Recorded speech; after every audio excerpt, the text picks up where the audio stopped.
¿Qué tal, chicos? Bueno, segunda clase. Vamos a empezar con balance de materia. Yo la otra vez les estaba diciendo que después de mi experiencia del año pasado dando esta materia, opté por empezar directamente con balance de materia, que es el último tema que dimos el año pasado, sobre todo para los recursantes, que tengo varios inscriptos en el curso. Bien, ahora podemos tratar de explicar qué es lo que vamos a ver estrictamente en esta materia. En esta materia, la materia de procesos químicos tiene que ver distintos tipos de equipos, ¿sí? Y distintos tipos de comportamientos. Por ejemplo, acá tenemos un diagrama de flujo de un proceso. Y tenemos distintos tipos de simbología, ¿sí? Por ejemplo, acá tenemos un tanque, y acá tenemos la salida, acá tenemos lo que se llama una recirculación, acá tenemos la salida o entrada de gases, acá tenemos algún líquido que está ingresando, estas son válvulas, hay distintos tipos de válvulas, hay bombas, acá tenemos una bomba axial, esto es una bomba axial, ¿sí? Después están las bombas centrífugas, y acá tenemos un intercambiador. Aparentemente el dibujito hay como un intercambio que está calentando algo, porque está entrando en rojo, se produce el intercambio, sale, y acá tenemos una entrada y salida, que dice temperatura de control. Bien, perfecto. Básicamente estos son los equipos y estas son las simbologías, ¿sí? Los equipos que vamos a ver en esta materia, un poco más adelante, va a ser la parte de agitadores, que lo tenemos en este pequeño gráfico de acá. Vamos a ver intercambiadores de calor. Vamos a ver bombas.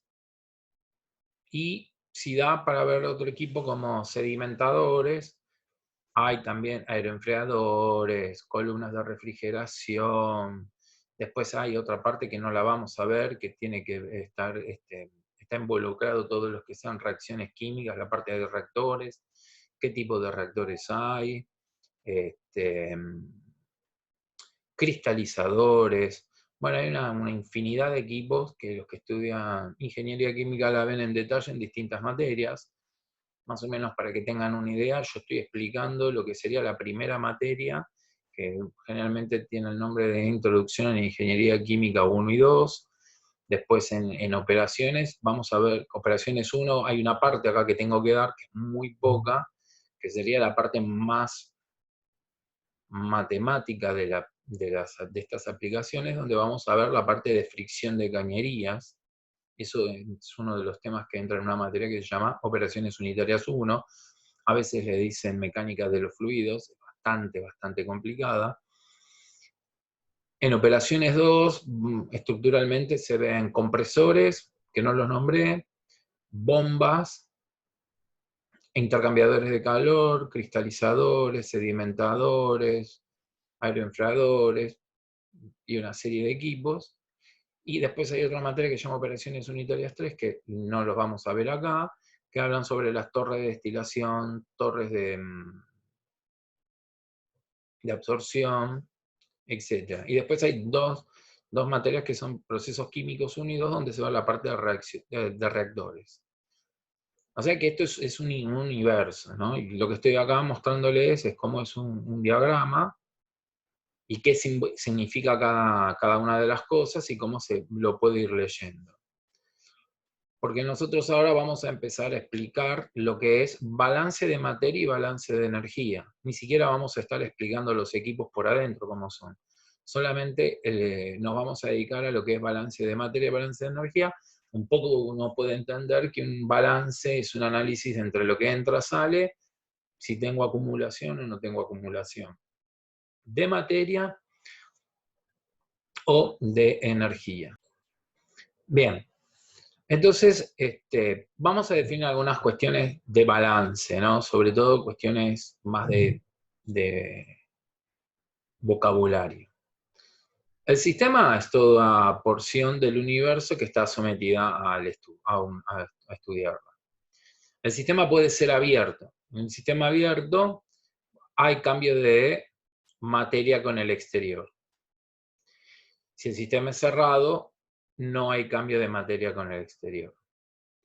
Después tenemos la definición de lo que es el sistema aislado. El sistema aislado puede estar aislado térmicamente, no hay flujo de calor, mecánicamente, es decir, que no puedo realizar trabajo, o sea, paredes rígidas, y termodinámicamente, que no hay intercambio de materia o de energía.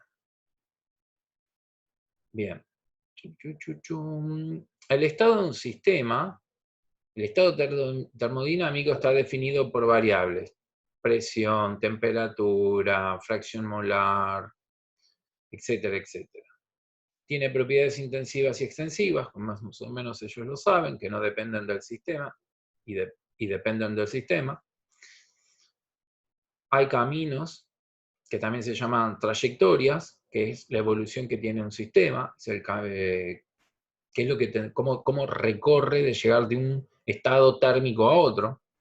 Después lo que es un proceso cíclico, es el estado termodinámico inicial, coincide con el estado termodinámico final. Equilibrio. Estado en el que no existen fuerzas que impulsen a un cambio termodinámico del sistema. Proceso espontáneo, ¿sí? Los procesos espontáneos son los que se producen de manera abrupta y son los naturales. Y lo que siempre se produce en un proceso espontáneo es la degradación de la energía. ¿Sí? Teniendo en cuenta que la energía de un sistema se transfiere por dos caminos, el trabajo y el calor, eso ya más o menos lo tienen que saber. El trabajo es una forma de energía ordenada, el calor es una forma de energía desordenada. Generalmente cuando uno dice que se degrada es porque se transforma, pasa de una estructura ordenada a una estructura desordenada, y es también lo que a veces se puede medir a través de la entropía, la irreversibilidad de un sistema. Procesos irreversibles es un cambio infinitesimal que no tenderá a restaurar el equilibrio, y el proceso reversible es un cambio infinitesimal que tenderá a restaurar las condiciones iniciales sin degradación de energía. Calor. Flujo de energía debido a la transferencia de temperaturas entre sistema y medio. O sea, el calor, ley cero de termodinámica, o sea, el calor solamente se puede desplazar de un lugar a otro cuando hay una diferencia de temperaturas. La cantidad de calor Q depende justamente de la diferencia de temperaturas y de la naturaleza del medio y del sistema. Tengamos en cuenta que el calor es una diferencial no exacta. Ahora voy a poner un par de imágenes como para que puedan ir tomando nota de lo que estoy diciendo. No sé cómo es su estado de análisis matemático. Por lo que vi el año pasado, no es del todo satisfactorio. Pero nosotros tenemos dentro del análisis matemático diferenciales exactas y diferenciales no exactas, ¿sí? El trabajo y el calor son diferenciales no exactas y se lo denota con una letra delta. Ahora voy a poner imágenes, y mientras que la energía interna es una diferencial exacta. La diferencia es que la energía interna es una función de estado, se la llama también función de estado, y el trabajo es una función de trayectoria. Y el calor, tenemos algunos mecanismos como para poder calcularlo de manera directa, pero no siempre. Realmente cuando ustedes usan el primer principio, el calor es como que lo podemos calcular siempre de manera indirecta, así repasando que el primer principio tenemos la energía interna, el calor y el trabajo. Si es isotérmico, el diferencial de igual es cero, el calor es el trabajo. Si es no sé, un recipiente rígido, o sea, no tengo ningún desplazamiento y el volumen se mantiene constante, no voy a tener trabajo, el calor es energía interna. Y después cualquier otro tipo de evolución, siempre el calor lo voy a terminar sacando a través del trabajo o de la energía interna, una función de estado y una función de trayectoria. Pero yo con el calor no tengo una función de trayectoria que me lo defina. Bien, acá tenemos. El calor dependía básicamente de la diferencia de temperaturas y del medio, entre el sistema y el medio, ¿no? Pero es una, como les dije que el calor es un diferencial no exacto, se lo denota con diferencial de Q, y no puede ser escrita como delta de Q. En cambio, la energía interna es una propiedad extensiva, depende de su estado termodinámico y no depende del camino. No es una función de trayectoria, no es una función de estado absoluta, es decir, que solo podemos medir variaciones. Claramente lo que esto está diciendo es que no, el concepto de energía interna cero es como que es una situación hipotética ideal. Y solo lo que nosotros podemos medir son cambios, como la entalpía, como la entropía. Solo se pueden medir cambios. El trabajo, la definición de trabajo es esta, ¿no? Que es el producto vectorial entre la fuerza y un diferencial de arco. Esto traducido en lo que es el trabajo para un gas, el trabajo lo podemos escribir como P diferencial de B, la integral de P diferencial de B, donde P es la presión de oposición, porque no es la presión interna, porque en realidad la presión interna, si bien afecta al desplazamiento de un émbolo para generar trabajo, en realidad el émbolo se va a desplazar en función de la presión que haya afuera. A mí no me importa la de adentro. Si yo adentro tengo 5 atmósferas y afuera tengo 2 atmósferas, bueno, el sistema hará trabajo por la diferencia de presiones. Y si la de adentro es 5 atmósferas y la de afuera es 1 atmósfera, voy a tener otro trabajo.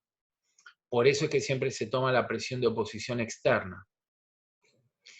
Bien, estábamos con lo de trabajo. Esta sería la definición del trabajo de expansión y compresión. Y después tenemos que analizar, hay un par de cosas que uno también tendría que tener en cuenta cuando uno habla de trabajo, si el trabajo es isotérmico, que puede ser reversible o irreversible, bueno, eso lo deben haber visto en físico-química. Después tenemos el trabajo del eje del motor, ¿no? El trabajo del eje del motor, lo que estaría, un ejemplo sería este. Acá, por ejemplo, cuando hablamos de trabajo del eje, en este caso todos estos trabajos pueden ser recibidos o entregados. Acá está recibiendo, en el caso que yo tome mi sistema del tanque, está recibiendo trabajo del eje, y en este caso, en una turbina es esto, mi sistema está haciendo trabajo sobre un eje, ¿no? Básicamente, serían los dos tipos de trabajo de eje que podemos tener. Bueno, después tenemos otro que es el trabajo de circulación, ¿sí? El trabajo de circulación es cuando yo tengo en una cañería que fluye algún líquido o un gas. Nosotros preferentemente vamos a estar trabajando con circulación de líquidos, ¿no? Porque con gases es bastante más dificultoso y tenemos mucho más matemática. Y podemos decir que cuando un sistema que evoluciona es abierto, su masa varía durante un proceso.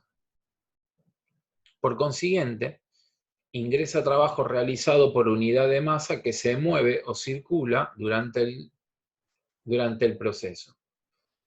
Entonces, lo que está diciendo es que si yo estoy bombeando líquido, algún tipo de solución dentro de un reactor o dentro de una cámara donde se produce algún tipo de reacción y después sale, eso sería como el trabajo de circulación. Entonces yo voy a tener un trabajo a la entrada, ¿sí? Y un trabajo a la salida. Vamos a ver un poco las ecuaciones de esto, cómo quedarían. A ver. Acá tenemos trabajo de circulación, el trabajo de entrada, supongamos que tenga un trabajo de expansión y trabajo de salida. El trabajo de entrada, volumen inicial 0, volumen de entrada, P diferencial de B, resolución del integral, P por B. para el trabajo de salida, ¿sí? Volumen de salida 0, menos P por B. Bien, en ambos casos, las presiones son constantes, digo, durante la entrada y la salida, no, las dos presiones son iguales. Entonces, ¿cómo quedaría? Para un fluido gaseoso, quedaría el trabajo que no es gaseoso, quedaría, no tendría expansión un líquido. Y si fuese gaseoso, sí, acá tenemos presión por volumen, que sería la salida, menos presión de entrada por volumen de entrada, y después acá tendremos la expansión. Si tuviésemos un líquido, donde la expansión la podemos considerar despreciable, este término no existiría. Esta sería la expresión general del primer principio para sistemas. No, mentira. Esto sería el trabajo de circulación. Lo que vamos a ver ahora es la expresión general del primer principio para sistemas abiertos. Se aplica para sistemas abiertos, fluidos que se desplazan a través de un ducto, y solamente vamos a considerar que los desplazamientos se realizan sin rozamiento entre el líquido y las paredes del ducto, y que todo el fluido que entra en la sección es igual a todo el fluido que sale, es decir que no tengo acumulación. Además, por cuestiones obvias, vamos a consideremos que circula por unidad de masa. O sea, ustedes entiendan que estamos hablando de circulación, todo el tiempo está entrando masa y está saliendo masa. Entonces vamos a tomar por kilogramo, por ejemplo. Eso significa por unidad de masa, por kilogramo de fluido que circula. Con una velocidad V1 a la entrada, una velocidad V2 a la salida, que la altura de la sección es H1 y la altura de entrada y la de la salida es H2. También eso va a poder absorber una cantidad de calor o ceder calor y que tiene un trabajo de circulación. Básicamente lo que estoy diciendo, estoy hablando casi del primer principio, donde yo voy a tener mi energía interna, donde voy a tener el calor y donde voy a tener trabajo. Lo que pasa es que acá estamos como analizando todos los tipos posibles de situaciones y tipos sobre todo de trabajo que esté actuando sobre el sistema. Como les decía, nosotros sabemos que Q es delta U más W, o delta U es Q menos W, como quieran. W incluye, como les decía recién, incluye todo tipo o forma de energía en un proceso, excepto la variación de la energía interna. Porque tiene que ver cómo uno va definiendo cada una de las cosas, ¿no? Pero acá lo que está haciendo referencia es que, yo no sé si se acuerdan cuánto, pero la variación de la energía cinética y la variación de la energía potencial, las fórmulas que ustedes están acostumbrados a usar, un medio de la masa por la velocidad al cuadrado, en realidad es una resolución de la integral de la definición de trabajo, ¿no? Cuando yo puse arriba la definición de trabajo, que era el producto escalar entre la fuerza por el arco que describe, ese diferencial de ese es una integral curvilínea. ¿Sí? Y lo que yo estaría diciendo, lo que la definición de trabajo es justamente, tengo una curva y sobre esa curva hay una fuerza que está actuando, y para resolver eso tengo que resolver una integral curvilínea, que dependiendo del caso, nos da la fórmula de la energía cinética, de ahí sale que es un medio de la masa por la velocidad al cuadrado, y también el de la gravedad, siempre haciendo hincapié que la gravedad siempre vale 9,8 en las proximidades de la superficie terrestre. A medida que voy aumentando, como la gravedad es la intensidad del campo gravitatorio, y el campo gravitatorio por la ley de gravitación universal depende de la distancia, cuanto más arriba me vaya, la gravedad empieza a cambiar, empieza a disminuir. Bueno, de esa integral salen las dos ecuaciones de energía cinética y de energía potencial. Capaz que ya lo saben, lo deben haber visto en física. Por eso que va con los de trabajo. ¿sí? A veces uno tiende a pensar que la energía cinética y la energía física, potencial, son de la energía interna, no. La energía interna básicamente se estaría asociado nada más que el movimiento de las moléculas y al calor que recibe, nada más que eso. El trabajo ya, la energía cinética y la energía potencial va directamente al trabajo, por eso está escrito de esa manera.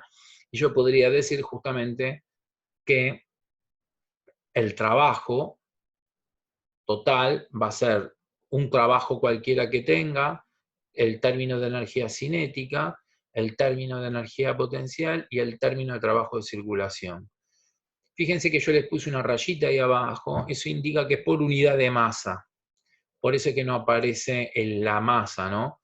Acá en el término este que dice W, que es la velocidad angular, que es la velocidad angular, la velocidad. Arriba le puse B, no lo cambié, lo tendría que cambiar. Esto sería W, la velocidad a la salida, la velocidad a la entrada, el término de energía potencial final, el término de energía potencial inicial y la circulación. Todo esto está todo dentro del trabajo, dentro de esto. Ahora, si yo voy ahora con esto al primer principio, el primer principio quedaría escrito de esta manera. ¿Sí? Otra forma es con GC. Esto es para que quede todo escrito en términos de el sistema técnico. ¿Sí? GC, lo había explicado la otra vez, es una conversión para poder trabajar en el sistema técnico, básicamente. Entonces, por unidad de masa, quedaría acá está contemplándose la masa. Lo de arriba es por unidad de masa. Acá tenemos la masa y tenemos energía interna de entrada, energía cinética de entrada, energía potencial de entrada y el término de presión de entrada, menos masa de salida, energía interna de salida, piqui, piqui, piqui, todo para la salida, más Q, más trabajo del eje, menos el trabajo de comprensión.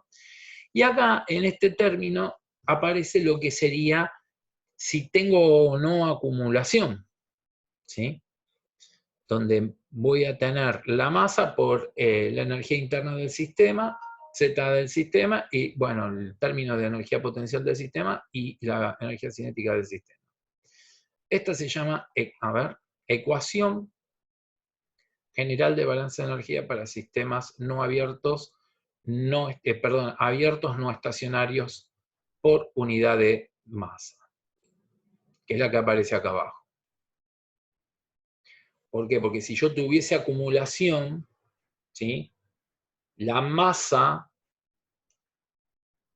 que voy acumulando a medida que transcurra el tiempo va a ir cambiando. Entonces, si yo tengo un recipiente, un reactor donde está entrando líquido, está saliendo líquido, y sale menos líquido de lo que está entrando, el nivel en el reactor va aumentando, ¿sí? Entonces empiezan a cambiar algunas partes de la energía. Por ejemplo, la energía potencial de movida, cuando aumenta la altura, ya me va a cambiar. Por eso acá tienen este término diferencial de masa, también cambia la masa, y esto es diferencial de tita respecto del tiempo. Los puntitos que aparecen acá arriba significa que son todas magnitudes por unidad de tiempo. O sea, que este término de masa sería, no sé, kilogramos por segundo. Kilogramos por segundo, acá serían kilocalorías o kilojoules por segundo, lo mismo acá, y esto queda por unidad de tiempo. Si mi sistema es estacionario, significa que no tengo acumulación. O sea, que lo que entra es igual a lo que sale. Entonces el término ese desaparece. Si mi sistema es cerrado, Q menos W, no tengo circulación, tengo la masa, el tiempo y Q y W. X, acá puse X con puntito, son por unidad de tiempo y con la raya abajo por unidad de masa. Si el sistema es adiabático, el calor es igual a 0. Si no tengo eje, no tengo trabajo del eje. Si no tengo, y después tenemos, en ausencia de pistones o compresores dijimos que no íbamos a ver, el trabajo de expansión por el tema de la compresión es 0. Recordando siempre que en los casos donde exista este tipo de trabajo, además tenemos que tener en cuenta si el proceso es irreversible, reversible, irreversible, y también tener en cuenta la evolución. Y acá entramos un poquito en termodinámica. Habíamos definido que el trabajo era para un gas, es la integral de P por diferencial de B, si el proceso es isotérmico, irreversible, y si la expresión anterior se mantiene constante. Si en un proceso irreversible, ahora lo voy a aclarar acá en el video, yo puse como un resumen, porque supone que esto lo tienen que saber. Si yo tengo un proceso irreversible, ¿sí? Una evolución espontánea, y tengo un gas contenido en un recipiente con un pistón y lo libero, y pasa de un nivel a otro nivel, ¿sí? Con un volumen menor a un volumen mayor, eso se hace en una etapa. Todo el tiempo que ese gas está evolucionando, evoluciona contra la presión de oposición. Y como la presión de oposición es la presión exterior, supongamos que sea la presión atmosférica es constante. En ese caso, la presión externa y la presión interna no son iguales. ¿Sí? Solamente evoluciona el trabajo, como explicaba hace un rato, a través de la presión externa. Y como es constante, la puedo sacar fuera de la integral, y me va a quedar la integral diferencial de B, que como todos saben es delta de B. Ahora, si yo tengo un proceso que es isotérmico reversible, el proceso reversible es cuando la presión interna y la presión externa en la evolución todo el tiempo son próximas. ¿Sí? En ese caso, yo lo que estoy diciendo es que en el primer caso, si yo tengo una presión inicial y una presión final, y lo expando y me da un determinado trabajo, si yo aplico ese trabajo, no voy a llegar al mismo lugar que antes, cosa que había explicado arriba. Ahora, si yo evoluciono de esta manera, sí puedo recibir ese trabajo y de la misma manera entregar ese trabajo y llego al mismo. Por eso hablamos que la evolución es reversible. En el caso que la presión externa y la presión interna sean similares, próximas, aproximadas, puedo hablar de un proceso reversible. En ese caso, sí, la presión interna la voy a poder integrar. Por eso dice integral de P interno diferencial de B. Lo segundo que tenemos que tener en cuenta ahora es qué tipo de gas estamos analizando, qué tipo de gas estamos considerando. Porque, como saben todos, los gases ideales no existen si uno habla de gas con comportamiento ideal, porque la idealidad es un comportamiento. Porque si yo puedo decir que el aire es un gas ideal, bueno, en realidad tendría que tener cuidado, porque si bien nosotros lo consideramos como un gas ideal, si yo bajo la temperatura del aire y las fuerzas de cohesión de las moléculas empiezan a ser importantes frente a la energía cinética de las moléculas, entonces el comportamiento del gas cambia y ya no es más ideal. Acá estamos suponiendo que es gas ideal. Gas ideal, usamos la ley de los gases ideales, PV/RT, reemplazamos acá por P. Como es isotérmico, la temperatura sale afuera, y me quedaría la integral de 1 sobre E diferencial de B, que es la integral de 1 sobre X, como todos sabemos, logaritmo natural de X, piqui piqui, y lo tenemos. Ahora vamos a hacer un pequeño repaso de las entalpías. Bueno, tanto la energía interna como la energía libre de Gibbs, Helmholtz, exergía, el concepto de exergía, entropía, son energía libre de Gibbs, son todas funciones de estado. Las funciones de estado están definidas a través de las distintas variables o propiedades que estuvimos viendo: presión, temperatura y volumen. En realidad, las funciones de estado son mecanismos que nosotros tenemos como para poder interpretar el sistema, como la energía interna. La energía interna yo la puedo definir con presión, temperatura y volumen, pero todos sabemos que la energía interna solamente depende de la temperatura y del volumen. La pregunta sería, ¿por qué no la definieron en función de la presión y la temperatura? Bien, la explicación es que cuando yo empiezo a desarrollar matemáticamente los cambios de la energía interna en función de la presión y la temperatura, cuando voy haciendo las derivadas sucesivas, porque piensen que esto estamos hablando casi análisis 2, llego a expresiones que carecen de sentido físico y yo no las podría evaluar. O sea, voy a obtener una ecuación diferencial donde no puedo hacer ninguna lectura contrastable con la realidad.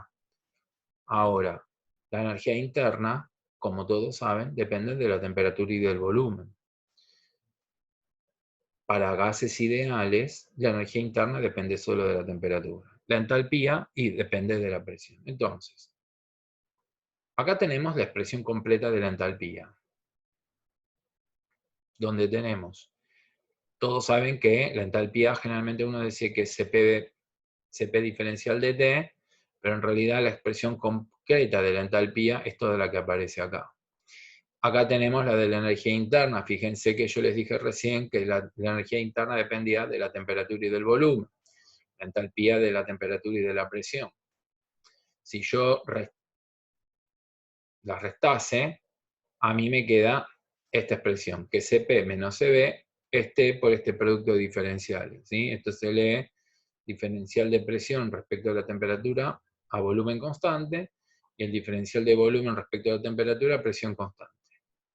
Para un gas ideal, el diferencial de B respecto de T, esto lo tuvieron que haber visto, es la constante de los gases sobre la presión. Entonces, a mí me queda que la energía interna, reemplazando por diferencial de, perdón, la entalpía, reemplazando por diferencial de B respecto de la temperatura, presión constante en el RP, me quedaría eso. Esto se me anula y me queda que es CP diferencial de T. Por eso yo les decía que para un gas ideal, el diferencial de entalpía es CP diferencial de T. Ahora, ojo, ojo. El CP no es constante. Ustedes, no sé, estuvieron viendo en físico-química, pero puede ser que lo hayan visto que el CP no cambia. Pero en realidad el CP hay ecuaciones, ¿sí? Que el CP como también cambia con la temperatura. Si yo tuviese un caso, el polinomio para poder que me representa CP, yo tengo que integrar ese polinomio. Dependiendo del caso, hay tablas, bueno, lo que estaba explicando recién. Dependiendo del caso, hay tablas de CP en función de la temperatura y deberá, en el caso que lo requiera, integrarse. Quedó medio rancio, pero puse muchas veces caso. Pero si no varía con la temperatura, lo puedo considerar constante, entonces quedaría delta de I es CP delta de T. Lo mismo va a pasar con el CB. Diferencial de P respecto de T a volumen constante es R sobre B. Este término se anularía y queda CB. Para un gas ideal. Todo bien, todo esto para un gas ideal. Obviamente lo tenemos que integrar con la misma salvedad hecha. Entonces delta U es CB delta dt. Entonces CP menos CB quedaría T por todo esto, que sería R para los gases ideales. Para los líquidos, como por ejemplo cuando yo estoy usando una bomba, podremos suponer que no hay variación de volumen por la temperatura. Se supone que la bomba, cuando actúa sobre un líquido, aumentándole la presión, la contracción del volumen es poca y también se lo puede considerar que es adiabática, o sea que no se calienta el líquido cuando pasa a través del eje de la bomba. En realidad, si uno tiene que ser exquisito, supuestamente sí, se calienta por la fricción, pero el término yo lo podría considerar que es cero.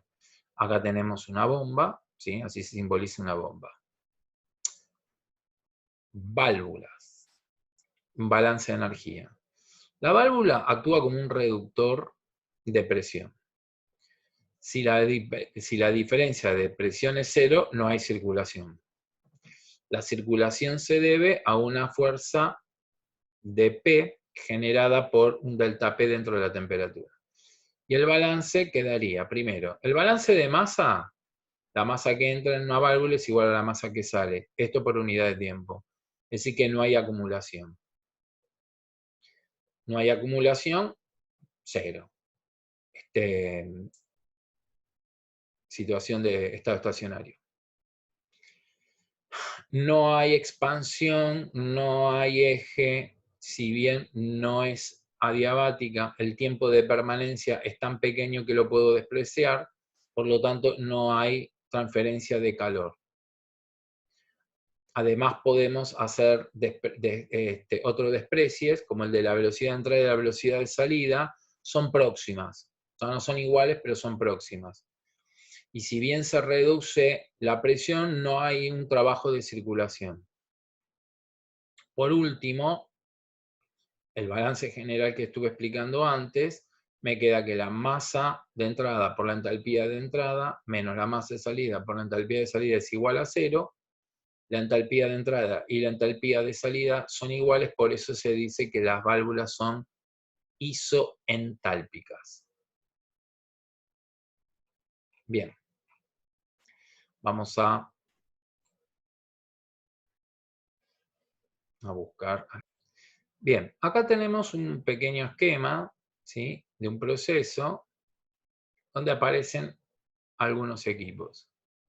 Acá tenemos una válvula. Bueno, acá tenemos un equipo que es un separador, filtro. Acá tenemos un evaporador. Un condensador es un equipo de intercambio donde se condensa, no sé qué si estuvieron viendo o no algún equipo en alguna otra materia. En una torre de destilación, por ejemplo, a ver, voy a buscar un diagrama de una torre de destilación para que más o menos entiendan. Nosotros no vamos a hacer esos equipos, pero puede ser que algún ejercicio de balance de masa y balance de energía sí podamos hacer. Lo que no vamos a trabajar es dentro del equipo qué es lo que ocurre. Nosotros vamos a ver los equipos como por ahora como una caja donde está todo el proceso adentro ocurre y nosotros trabajamos con lo que entra y con lo que sale y se acabó. Esa es la idea. Bien, como les decía, acá tenemos un equipo, este sería una torre de destilación. Acá tenemos una alimentación que ya viene se precalienta, ¿sí? Porque la torre de destilación, eso lo habrán visto en un laboratorio de química, en que la destilación, ¿sí?, funciona con la diferencia de temperatura de ebullición entre dos líquidos. El más volátil, sé que primero ebulle, tiende a subir, y el otro tiende a quedar en el fondo, ¿sí? En una torre de destilación, la temperatura cambia a lo largo de toda la torre, y va subiendo el líquido más volátil, lo tienen acá, y el líquido menos volátil es el que va descendiendo.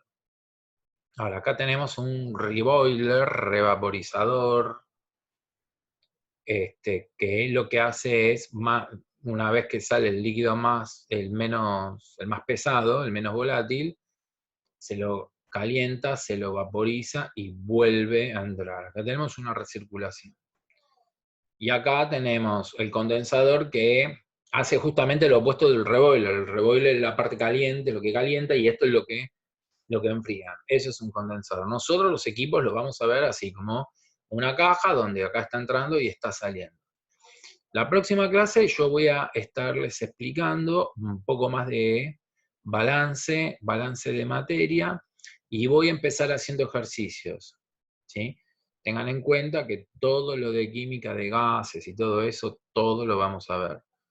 Lo que yo expliqué de gases no es que no vamos a ver gases, lo que no vamos a ver es equipos que involucren movimiento de gases, es decir, compresores, porque se complica bastante. Nosotros por ahora nos vamos a dedicar nada más que a lo que sea balance de materia y de energía dentro, y el equipo es como una caja, entra y salen cosas, ¿sí? Ya sabemos qué significa estado estacionario, si el proceso es un proceso abierto, es un proceso cerrado, hay distintos tipos, cuándo estamos hablando de trabajo, qué tipos de trabajos hay. Así que la próxima voy a seguir explicándoles este balance de materia y balance de energía, y después ya vamos a empezar con los ejercicios. Yo le voy a mandar una guía que es bastante extensa, como para que los vayan haciendo. Y probablemente en el caso que tengan dificultades con la guía en algún ejercicio, ustedes me escriben por el Classroom y vemos si necesita alguien de hacer una pregunta muy específica. Hacemos una clase sincrónica seguramente con respecto a alguno de los ejercicios y que pueda explicar más sobre el ejercicio. Bueno, chicos, nos veremos la semana que viene. Pásenla bien y cuídense. Saludos.